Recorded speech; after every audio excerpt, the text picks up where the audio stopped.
Hello everyone. Today our topic is emasculation and hybridization technique in cell pollinated graph.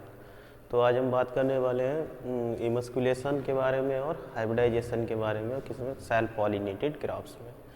तो इससे पहले हम 3 exercise करा चुके हैं जिनको सभी स्टूडेंट्स से मैं कहूँगा कि सभी स्टूडेंट अपना रिकॉर्ड जो है प्रॉपर वे में तैयार करते रहें उसमें और विद डायग्राम इसको तैयार करते रहें। और फिर आज का जो एक्सरसाइज नंबर 4 है तो इसमें हम बात करने वाले सेल पॉलिनेटेड क्रॉप्स में राइस और मेज की।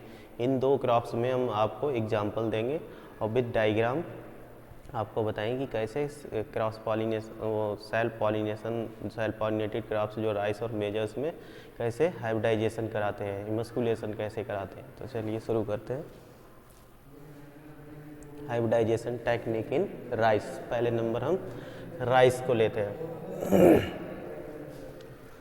तो हाइब्रिडाइजेशन है क्या? What is hybridization? क्या होता है ये? तो सबसे पहले आपको आना चाहिए कि हाइब्रिड क्या होता है। तो हाइब्रिड क्या होता है, जैसे हमने क्रॉस लिया P1 और P2 का क्रॉस कराया और इसके बाद जो प्रोजनी आई वो आई F1, तो इसको हम क्या बोलते हैं? हाइब्रिड। हाइब्रिड बोलते हैं। तो ये कैसे होते हैं? जो हम पेरेंट लेते हैं हाइब्रिड प्रोडक्शन के लिए, वो क्या होते हैं? पेरेंट जेनेटिकली डिसिमिलर होते हैं। The cross between 2 genetically dissimilar parent is called as the and their progeny is called as hybrid और and this whole process is called hybridization. मतलब कि जब हम 2 अलग अलग जेनेटिकली डिफरेंट पेरेंट में क्रॉस कराते हैं और उनकी जो प्रोजनी उत्पत्ति होती है, उनकी प्रोजनी जो उत्पन्न होती है F1 होती है, उसको हम कहते हैं हाइब्रिड। और इस प्रोसेस को हम क्या कहते हैं कि हमने पेरेंट सेलेक्ट किए और F1 हमने प्रोड्यूस किया, तो इस होल प्रोसेस को हम कहते हैं हाइब्रिडाइजेशन। जैसे कि यहाँ पे बताया क्रॉसिंग, कि हमने मान लो क्रॉसिंग कराई है जेनेटिकली डिसिमिलर पेरेंट में और उसके बाद जो हाइब्रिड आया, और इस प्रोसेस को, होल प्रोसेस को हम क्या कहते हैं? हाइब्रिडाइजेशन कहते हैं। तो ये क्या है? Eoin long ping. Eoin long ping क्या थे? Father of hybrid rice. तो ये फादर ऑफ हाइब्रिड राइस कौन थे? Yong long ping. ये चाइना से थे, चीन से थे, और ये in the 1970 he made his discovery of the genetic basis of heterosis in rice. उन्होंने 1970 में देखा था कि genetic basis of heterosis, genetic basis of heterosis की क्या डिस्कवरी की थी। फिर this was a unique discovery because it had been previously thought that heterosis was not possible for self pollinated crops such as rice. और इन्होंने prove किया कि जो पहले, इससे पहले जो इनके खोज से पहले क्या था कि हेटेरोसिस पॉसिबल नहीं है राइस में, उन्होंने वो खोज करी थी 1970 में। फिर ऑब्जेक्टिव्स क्या होते हैं हाइब्रिडाइजेशन के? हाइब्रिडाइजेशन क्यों कराते हैं? संकरीकरण क्यों कराते हैं? To create variability. हमें मतलब वेरिएबिलिटी को क्रिएट कराना, उसमें उत्पन्न कराना वेरिएबिलिटी को। फिर increase the yield of grain. Yield of grain उत्पादन, यील्ड बढ़ानी है हमें। ग्रेन क्वालिटी इम्प्रूव करनी है। To increase grain quality. To develop early maturity variety. इसमें जब जो कुछ क्या है लेट वैरायटी होती है तो उनमें ज़्यादा समय लगता है, टाइम ज़्यादा कंज्यूम होता है, फिर उसमें लागत भी ज़्यादा आती है। तो इसके लिए हम क्या करें कि अर्ली मैच्योरिटी की, जल्दी मैच्योर हो वैरायटी, ऐसी डेवलप करें वैरायटी। फिर to develop disease resistant variety. फिर उसके बाद आता है कि हम डेवलप करें डिजीज रेसिस्टेंट वैरायटी को डेवलप करें।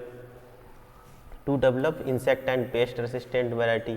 फिर आता है इंसेक्ट और पेस्ट रेसिस्टेंट के अगेंस्ट वैरायटी डेवलप करें। To improve cooking characters.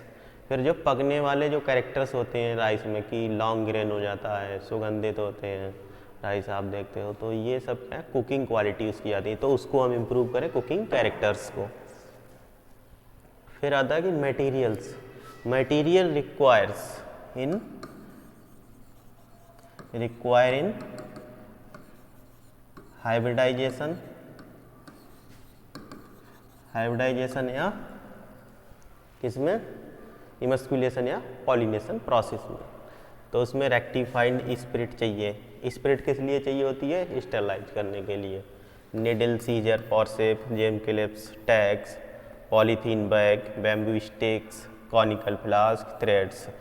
तो ये सब क्या हैं, प्लांट ब्रीडर किट में हमने आप लोगों को बताया था, जो पहली एक्सरसाइज बताई है, तो उसमें हमने सभी के यूजेज बता रखे हैं। तो यहाँ पे हमें बताने की ज़रूरत नहीं है, हमें लगता है कि आपको बताने की ज़रूरत है कि पहली एक्सरसाइज हमारी क्या थी, प्लांट ब्रीडर किट ही थी। तो ये प्लांट ब्रीडर किट के मटेरियल है, तो ये रिक्वायर होती है किसी भी फसल में हमें इमस्कुलेशन या पॉलिनेशन कराने के लिए। फिर आता है फ्लोरल बायोलॉजी ऑफ राइस। तो floral biology of rice, terminal panicle which wears perfect flower. इसमें टर्मिनल पेनिकल होती है और ये विच वियर परफेक्ट फ्लावर, इनका राइस का जो फ्लावर होता है वो क्या होता है, परफेक्ट होता है, क्योंकि उसमें मेल फीमेल सब एक ही फ्लावर में होते हैं। फिर sessile bisexual self pollinated craft, और ये इसका फ्लावर कैसे होते हैं, सिसाइल होते हैं, क्योंकि जैसे हमने आपको पिछले लेक्चर में बताया था, जब फ्लोरल स्ट्रक्चर हमने पढ़ाया था आपको राइस का, तो उसमें हमने बता रखा कि सिसाइल क्या होता है। फिर बाइसेक्सुअल सेल्फ पॉलिनेटेड फ्लावर, फिर flower having 6 स्टेमन, flower surrounded by lemma and पीलिया, और लेमा एंड पीलिया द्वारा घिरा होता है। इसमें 6 अंतर होते हैं और इसमें सुपीरियर ओवरी होती है, और इसका जो मोस्ट फ्लावर ब्लूमिंग होती है वो कब होती है, 2 से 4 दिन में। सबसे ज़्यादा अधिक फ्लावर जब खिलते हैं 2 से 4 दिन के अंतर में खिलते हैं। Blooming of the spikelet start panicle apex from particular, और जो इसकी ब्लूमिंग होती है वो स्टार्ट कहाँ से होती है, जो पेनिकल होती है, जैसे ये पेनिकल है तो इधर से ऊपर से नीचे की तरफ होती है, यहाँ से फ्लावर स्टार्ट होंगे खुलना, मतलब खिलना, और फिर वो नीचे की तरफ खिलते हुए हैं, क्योंकि जब पेनिकल इमरजेंस होता है, जब पेनिकल निकलती है तो वो सबसे पहले कहाँ, उसका ऊपरी हिस्सा होता है ये, तो वो ऊपरी हिस्सा निकलता है सबसे पहले, इसीलिए फ्लावरिंग स्टार्ट कहाँ से होती है, ऊपर से नीचे की तरफ। फिर pollen shed at the time of flower opening, pollen shedding होने लगती है, पॉलन झड़ने लगता है कब, जब फ्लावर ओपन होता है। फिर stigma remain receptive for 4 to 5 days, और जो इसकी स्टिग्मा होती है वो रिसेप्टिव रहती है 4 to 5 डेज के लिए, 4 से 5 दिन के लिए वो रिसेप्टिव रहती है। इस दौरान अगर हम पॉलिनेशन करा दें तो उसमें बहुत ही अच्छा फर्टिलाइजेशन होगा और सीड सेटिंग बहुत अच्छी होगी।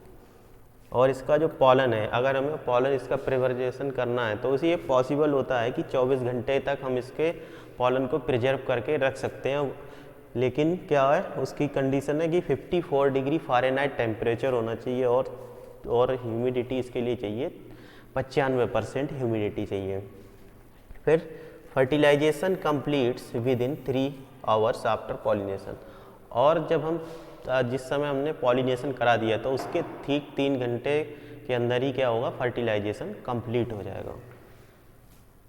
तो ये क्या है, राइस का फ्लावर है, तो इसमें जैसे लेमा हो गया, ये पैलिया हो गया, फिर ये कार्पेल में क्या आता है, स्टिग्मा और स्टाइल और ओवरी, और ये क्या है, लॉडिक्यूल्स, और यहाँ पे ये 2 रहते हैं, लेमा और पैलिया, ये स्ट्राइल लेमा पैलिया होते हैं। फिर पेडिसेल हो गया ये, और ये क्या है, मेल पार्ट, राइस के मेल पार्ट है, एंथर और फिलामेंट।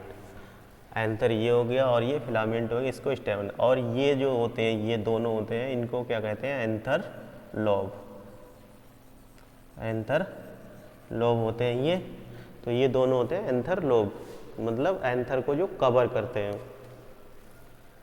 फिर ये और अलग दोनों का व्यू है, क्लोज व्यू है फ्लावर्स का, कि ये लेमा हो गया और ये पैलिया हो गया। कुछ में क्या होता है, लेमा क्या हो जाता है, इलोंगेट हो जाता है ऐसे,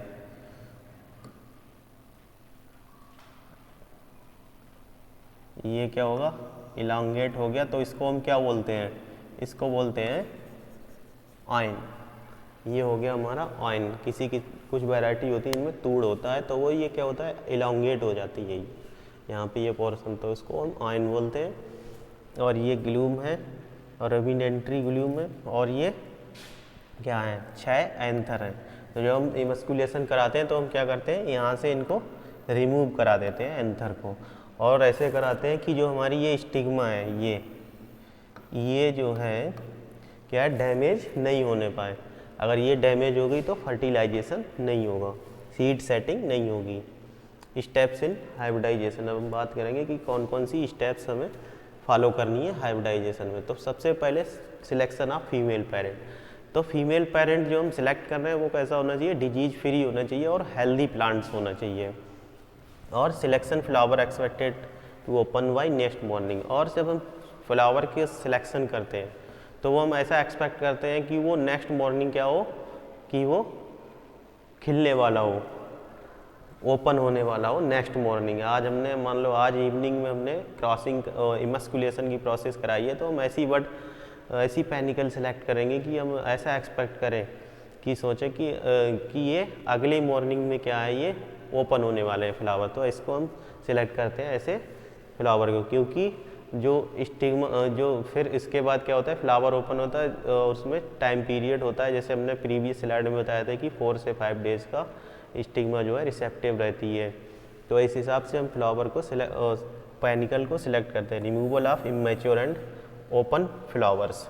और जो पैनिकल सिलेक्ट की है, जैसे हमने आपको भी बताया था कि ऊपर से नीचे की तरफ क्या होता है, इसमें फ्लावर ओपन होते हैं। तो कुछ फ्लावर अगर ओपन हुए हैं उसमें, तो उसको हम मान लो ये पैनिकल इतनी बड़ी है तो उसको हम यहाँ से कट कर देंगे, यहाँ तक अगर फ्लावर ओपन हो रखे हैं तो उनको हम कट कर देते हैं। और इसके नीचे अगर इमेच्योर हैं, यहाँ पे अगर इमेच्योर दिख रहे हैं आपको, वर्ड कुछ है इमेच्योर हैं, तो उनको हम यहाँ से भी उनको भी रिमूव कर देते हैं, अलग से रिमूव कर देते हैं। फिर इतना पोर्शन हम ले लेते हैं बीच का और इसमें इमस्कुलेशन करा देते हैं। इमस्कुलेशन की प्रोसेस हम इसमें इतने बीच में ही कराते हैं। फिर अगला आता है इमस्कुलेशन। इमस्कुलेशन की प्रोसेस में क्या कहते हैं, purpose of emasculation to prevent pollination. इसका मेन पर्पज होता है कि प्रिवेंट मतलब हम रोके सेल्फ पॉलिनेशन को, क्योंकि राइस क्या है, सेल्फ पॉलिनेटेड क्रॉप्स है और इसमें एक ही फ्लावर में अंदर ही क्या होते हैं, मेल और फीमेल पार्ट्स होते हैं, तो उसको प्रिवेंट करते हैं। Selection of panicle expect to open in the morning, जैसा प्रीवियस स्लाइड में हमने डिस्कस किया था कि हम ऐसी पैनिकल सेलेक्ट करते हैं। फिर selection of spikelets whose anther length about 60%।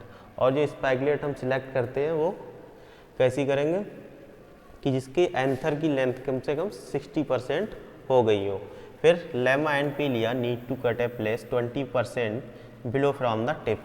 लगभग 20% हिस्सा हम इसका क्या करते हैं, काट देते हैं। लेमा पेलिया जो होता है उसका 20% हिस्सा कट कर देते हैं। फिर stamens need to remove 1 by 1, sterile need needle और फॉरसेप्स से।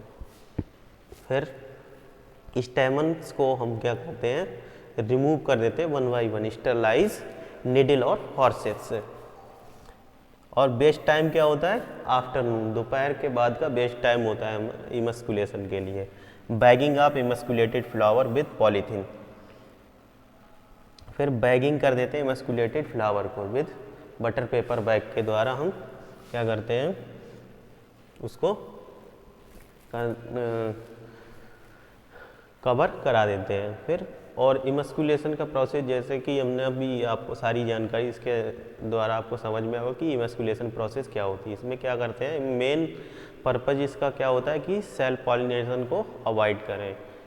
और इमस्कुलेशन क्या होता है कि removal of male part of the flower, जो मेल पार्ट होता है फ्लावर का उसको रिमूव करने को ही हम क्या कहते हैं, इमस्कुलेशन कहते हैं।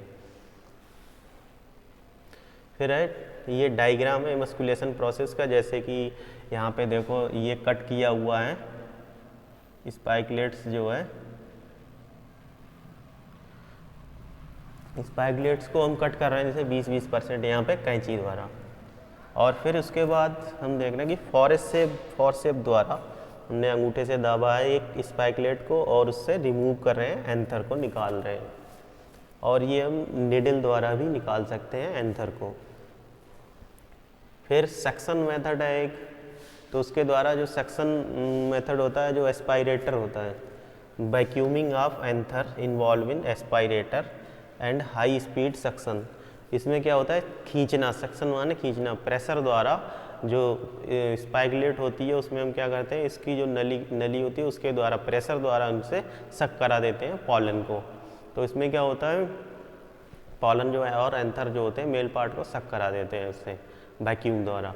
तो इसमें क्या होता है, इसमें श्योरिटी ज़्यादा रहती है किसकी, कि स्टिग्मा हमारी सेफ है और कम टाइम में हो जाता है। फिर है pollination, pollination in rice. Pollination कैसे करेंगे, फिर हम नेक्स्ट डे मॉर्निंग टाइम में, सुबह के टाइम में हम क्या करेंगे, पॉलन को कलेक्ट करेंगे। हमारी जो मेन लाइंस होती हैं उनसे हम पॉलन को कलेक्ट करेंगे, परागकण को कलेक्ट करेंगे किसी पेट्री डिश में। उसके बाद जो हमारी, या हम फुल पूरी पेनिकल को भी हम निकाल लेते हैं, जो फ्लावर जिनमें खिले हुए होते हैं, जो उनमें पॉलन सेटिंग होने लगती है, या उनसे हम पॉलन को कलेक्ट कर लेते हैं और पेट्री डिश में कर लेते हैं कलेक्ट, और उसके बाद ब्रश की सहायता से हम डस्टिंग करा देते हैं। या फिर हम पूरी पेनिकल को ही निकाल कर ऐसे, मान लो ये इमस्कुलेटेड एक बड स्पाइक है पूरी, और इसको हमने कवर कर रखा है किससे, बटर पेपर बैग से इसे हमने कवर कर रखा है। ये हमारी स्पाइकलेट है। तो हम सुबह मॉर्निंग टाइम में क्या करेंगे, इसको यहाँ से ओपन करेंगे, कट कर लेंगे या तो कट कर देंगे। उसके बाद इसमें हमने जो हमारा मेल लाइंस है, तो उससे हमने क्या किया, ये पूरी स्पाइकलेट जो इस पूरी पेनिकल हमने निकाल ली उससे खिली हुई। उसके बाद हमने लाया और इस पे जो हमने कट कर दिया है यहाँ पे, तो हमने यहाँ पे क्या किया, सेटिंग करा दी पॉलन की, और उसके बाद इसको कवर कर दिया। फिर दूसरी पे लेकर सेटिंग करा दी। अगर एक पेरेंट का अगर जितनी भी हम उससे क्रॉस कराएं उनमें करा सकते हैं, या फिर हम पेट्री डिश द्वारा ब्रश द्वारा उस पर सेटिंग करा सकते हैं पॉलन की। तो ये हमारी बात हो गई पॉलिनेशन की। फिर आता है बैगिंग। तो बैगिंग में क्या करते हैं, fixation of bamboo stick top the plant with bud inside the bag. और इसमें हम करते हैं कि बटर पेपर बैग से हम क्या करते हैं, बैगिंग करा देते हैं।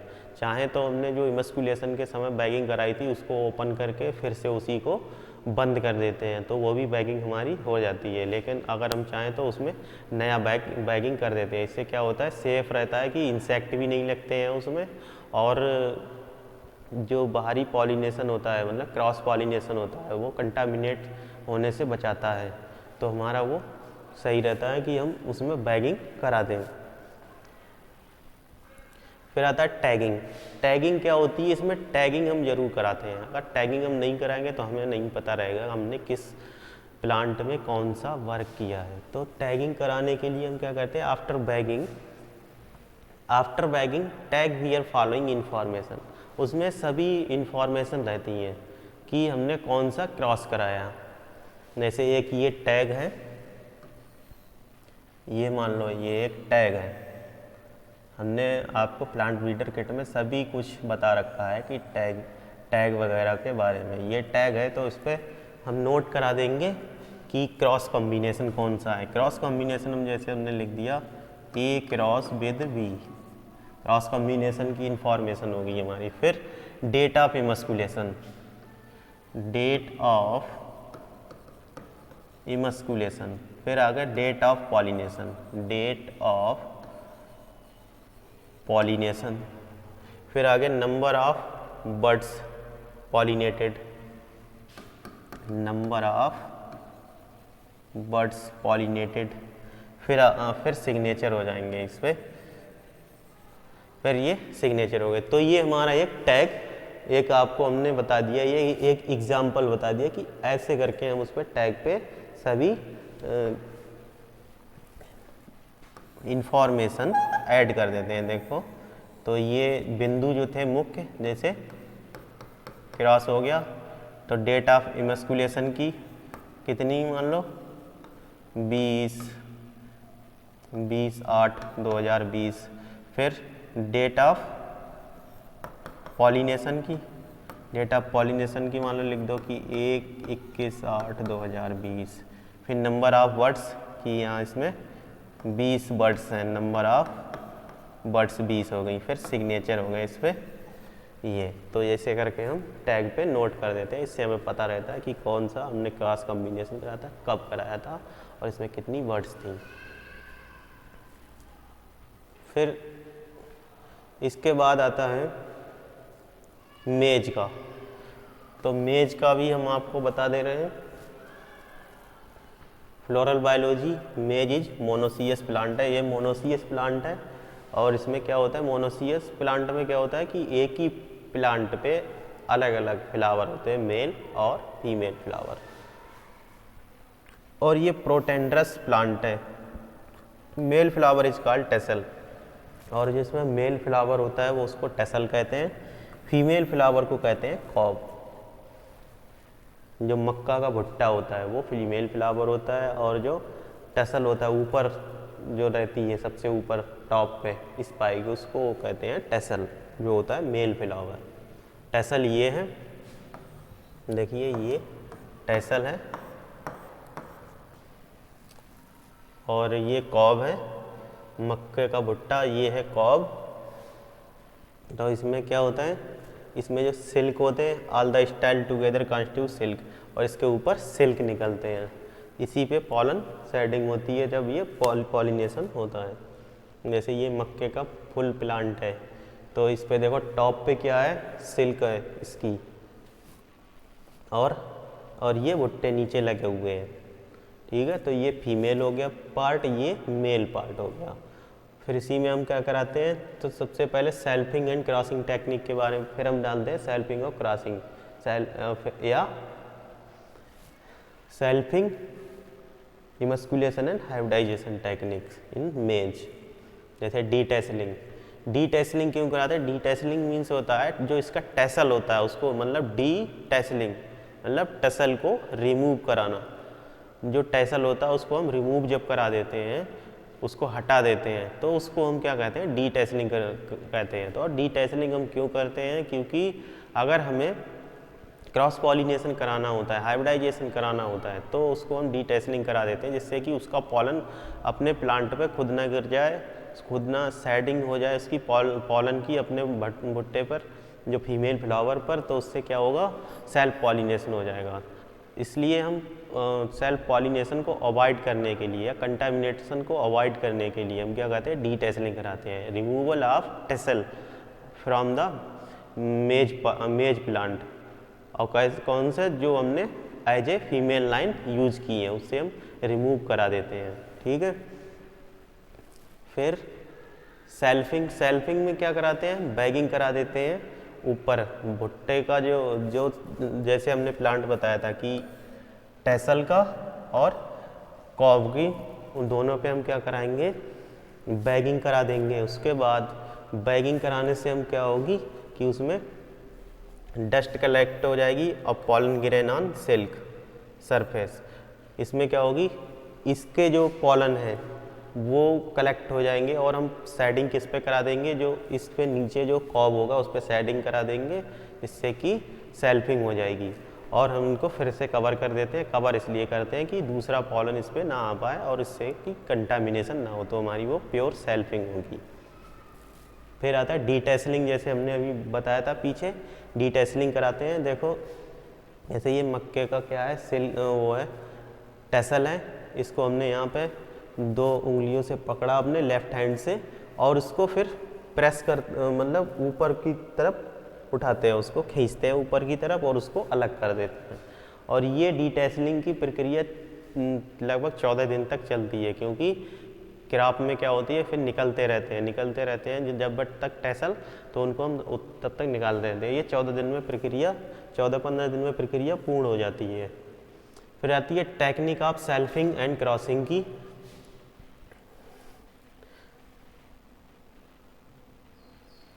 सेल्फिंग एंड क्रॉसिंग की, तो इसमें The ear shot on plant to be self cross are covered with a glassine bag about तो सेल्फिंग कराने के लिए हम क्या करते हैं, कवरिंग करा देते हैं। 6 into 15 into 5 into 15 centimetre size के बैग होते हैं, उन पर कवर करा देते हैं। 1 to 2 the silk emergence, silk emergence होने से पहले ही हम इनको कवर कर देते हैं। After the silk have appeared, जब सिल्क निकल आती है उसके बाद the glassine bag is lifted and the shot is cut with a pair of scissors about 2.5 below the tip of the husk to make uniform silk length. और जब silk निकल आते हैं उस सिल्क को हम क्या करते हैं 2.5 सेंटीमीटर छोड़कर काट देते हैं, जिससे कि उनकी जो सिल्क की लंबाई है वो एकदम बराबर हो जाए। फिर the tassel is covered with the craft paper bag, और टेसल को भी हम क्या करते हैं क्राफ्ट पेपर बैग से ढक देते हैं, मतलब कवर करा देते हैं। फिर the silk come out on the next day to from an even brush about 2.5 to 4 centimetre long. फिर ये नेक्स्ट डे क्या होती है, इनका जो ब्रुश टाइप जो बन जाता है वो अबाउट 2.5 से 4 सेंटीमीटर तक लंबी हो जाती हैं। 1 day after bagging the tassel, और जो एक दिन बाद जो हमने टेसल को बैगिंग की है उसमें the pollens are collected in the tassel bag and transfer to the silk, और जो टेसल हमने कवर की थी उनको हम ट्रांसफ़र कर देंगे नेक्स्ट डे किस पे, जो उसमें बैग में पॉलन कलेक्ट हो जाते हैं उनको, उनका जो पॉलन है वो सेट करा देंगे किस पे, सिल्क पे नेक्स्ट डे। तो ऐसे क्या होता है, ये प्रक्रिया क्या होती है कि हमने दूसरे प्लांट का लाए पॉलन जो हमने as a male plant use कर रखा है उसको हम लाके उस पर सेटिंग करा देंगे, जिससे कि उसको उसमें क्या होगा क्रॉसिंग हो जाएगी। तो ये प्रक्रिया क्या कहलाती है, hybridisation. This is accomplished by tearing of the tip suit bag and quickly puring up pollen on fresh silk। और बहुत ही जल्दी हम जो फ्रेश सिल्क होती है उस पर हम क्या करते हैं पॉलन को सेट करा देते हैं। Then the short bag is clipped, और उसके बाद ये बैग को हम क्लिप द्वारा बंद कर देते हैं। And the name of female and male parent and the date of pollination written on the paper bag. और ये सारी प्रक्रिया जैसे हमने पहले टैग पे बताई थी, और इसमें हम क्या करते हैं ये जो पेपर बैग होता है उस पर हम नोट कर देते हैं, जैसे प्रीवियस स्लाइड में हमने बताया था राइस के केस में। तो आज हमने पढ़ा राइस के बारे में और मेज के बारे में, इमस्कुलेशन की प्रोसेस कैसे होती है, हाइब्रिडाइजेशन की प्रोसेस कैसे होती है, बैगिंग क्या होती है, टैगिंग क्या होती है, और मेज में पढ़ा था हमने बैगिंग के बारे में, सेल्फ पॉलिनेशन के बारे में, हाइब्रिडाइजेशन के बारे में, डीटेसलिंग क्या होती है। जैसे आपकी एग्ज़ाम में आ गया कि व्हाट इज डीटेसलिंग, अगर 1 या 2 नंबर में आ गया तो आप लिख देंगे इसको डीटेसलिंग है। तो एक्सरसाइज आपकी लेकिन आ सकता है कि डीटेसलिंग क्या होती है, तो ये शॉर्ट टर्म में आ सकता है। हाइब्रिडाइजेशन आ गया आपके मान लो एग्ज़ाम में कि व्हाट इज हाइब्रिडाइजेशन, कि संकरीकरण क्या है, तो संकरीकरण हमने बता दिया था आपको। या हाइब्रिड आ गया कि व्हाट इज हाइब्रिड, तो हाइब्रिड हमने आपको बता दिया, संकर क्या होता है बता दिया था। तो आज के लेक्चर में हमने